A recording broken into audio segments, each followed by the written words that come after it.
Salam saudaraku yang terkasih di dalam Tuhan Yesus Kristus, selamat malam dan salam sejahtera untuk kita semua dimanapun saudara-saudara berada.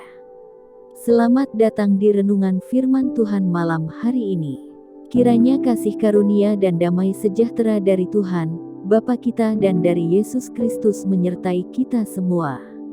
Mari setelah satu hari kita beraktivitas, saatnya untuk bersyukur kepada Tuhan dalam renungan pada malam hari ini. Renungan firman Tuhan malam hari ini diambil dari Yehezkiel 33 ayat 19. Sebaliknya, kalau orang fasik bertobat dari kefasikannya dan ia melakukan keadilan dan kebenaran, ia pasti hidup karena itu. Sejak manusia pertama jatuh ke dalam dosa, dosa dan tabiat dosa mengikuti dan menjadi bagian dalam diri manusia sehingga kita dilahirkan ke dalam dunia dengan segala kecenderungan hati untuk selalu melakukan kejahatan. Daud menyadari hal itu dan berkata dalam Mazmur 51 ayat 7, "Sesungguhnya, dalam kesalahan aku diperanakan, dalam dosa aku dikandung ibuku." Jadi, sesungguhnya kita ini adalah manusia berdosa yang pantas untuk menerima hukuman.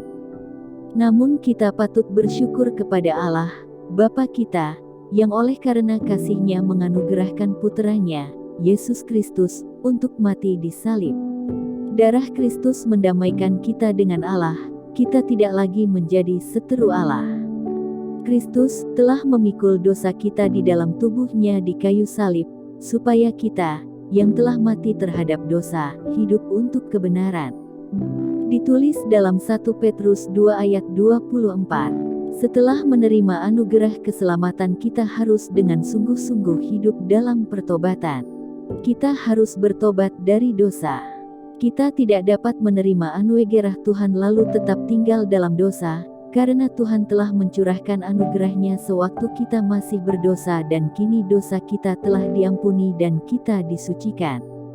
Hidup dalam pertobatan itu suatu perintah, bukan sekedar himbauan. Kita harus dengan sadar meninggalkan dan menolak segala perbuatan dosa. Karena itu mari mencermati hidup kita, hal-hal apa yang sekiranya akan menyeret kita lebih jatuh ke dalam dosa, apakah lingkungan, tontonan atau bacaan yang negatif, serta pergaulan kita, sebab dalam 1 Korintus 15 ayat 33 dituliskan bahwa pergaulan yang buruk merusakkan kebiasaan yang baik. Dan dalam Amsal 13 ayat 20 dicatat juga, siapa bergaul dengan orang bijak menjadi bijak, tetapi siapa berteman dengan orang bebal menjadi malang. Jadi semua perbuatan daging harus ditinggalkan. Kita harus berhenti berbuat dosa dan menghindarkan diri dari jebakan dosa itu. Kita memang masih hidup di dunia yang penuh dosa, namun kita harus memilih untuk hidup sesuai kehendak Tuhan setiap hari, karena pertobatan tidak dapat dilakukan hanya sekali seumur hidup, melainkan suatu proses terus-menerus dalam hidup kita. Jika tidak sungguh-sungguh bertobat, kita akan binasa. Dan jika kita sungguh-sungguh bertobat, kita diselamatkan. Amin. Mari kita berdoa. Bapa yang ada di sorga, pertama-tama kami mengucap syukur atas segala limpahan berkat yang Engkau berikan sehingga kami dapat berkumpul bersama untuk memuji dan memuliakan nama-Mu. Pada kesempatan ini kami juga mengucap syukur atas kesempatan hidup yang Engkau berikan.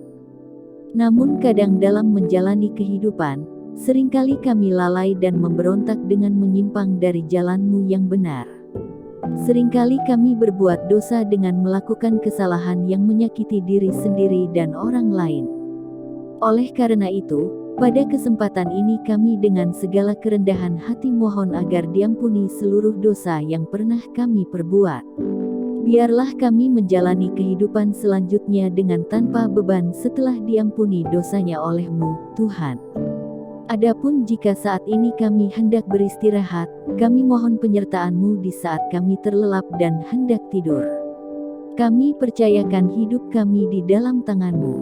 Dan biarlah kami bangun esok hari dengan kasih karunia-Mu, penuh dengan pengharapan seperti yang selalu Engkau janjikan. Terima kasih ya Tuhan, Biarlah semua doa ini kami panjatkan hanya di dalam nama-Mu, Yesus Kristus. Amin.